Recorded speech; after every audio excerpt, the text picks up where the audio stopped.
Hey guys, this is Chris with Monty's Plant Food.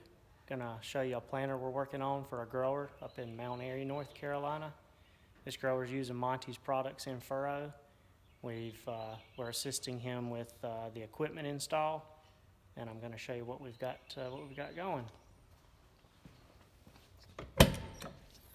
So we help with the full project.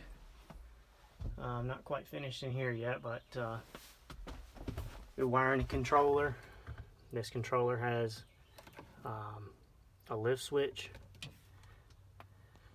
set up so we can the planter will cut on and off. The grower doesn't have to remember when he's in the field. Got pump speed and on and off in the cab.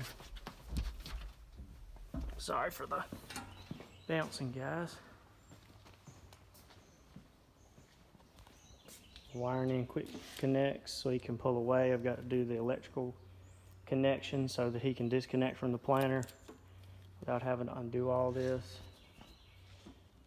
Got with a tongue mounted pump to try to keep it out of the way.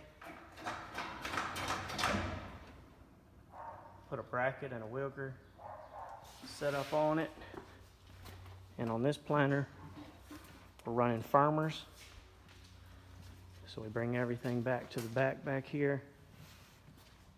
Comes out of our wheelgers, splits and goes to each row. And this one is pretty much done. That blue tube is the farmer tube coming up. And there's the farmer installed on the planter.